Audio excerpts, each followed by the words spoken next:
Hello everyone, this is Erik, the Asian movie enthusiast, and this is my review of Eerie, a Filipino horror film that was initially screened at the Singapore International Film Festival in 2018, but was later released in its home country and internationally in 2019. Now, the unexpected and gruesome death of a student threatens the existence of an old Catholic school for girls.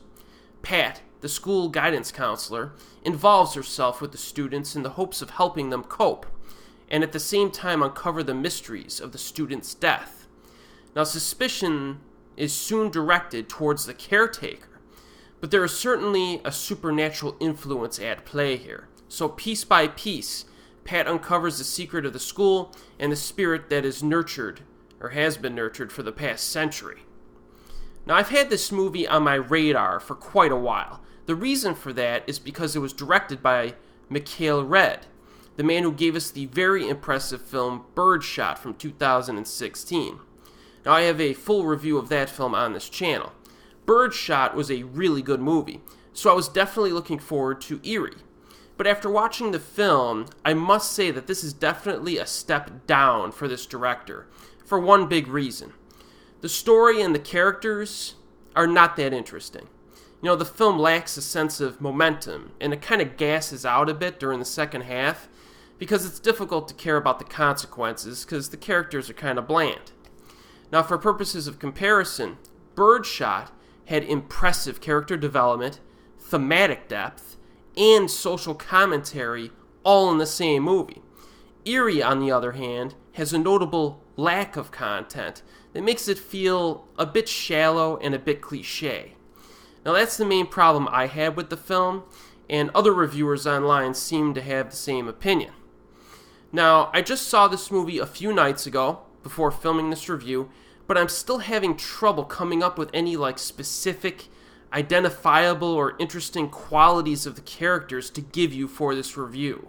So that's not a good thing. They're pretty bland and one note. However, there are certain aspects to Eerie that are actually quite good. You know, direction and camera work are very impressive here. The film definitely looks nice. Performances are fine as well. The overall quality of the film from a technical standpoint is actually pretty high. One of my favorite aspects of Eerie, however, is that it mostly avoids jump scares. In fact, much of the time, it sets up a jump scare moment, but the jump scare never happens. Now, this occurs multiple times throughout the film, and I really liked how those particular moments were constructed.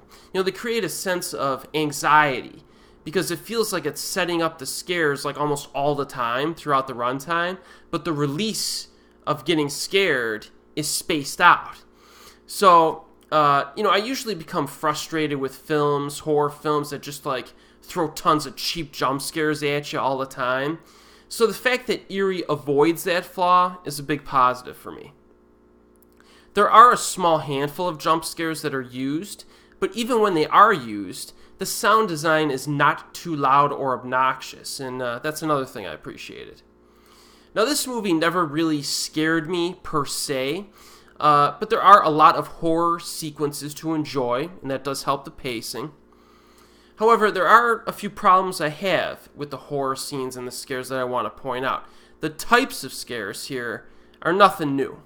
You know what I mean? We've seen this stuff before in movies that involve evil spirits.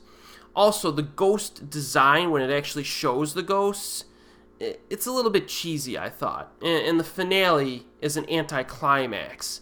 When the finale occurs, I was just sitting there I don't know, is that all? Is that all we're going for here? So there are some flaws with the horror scenes as well.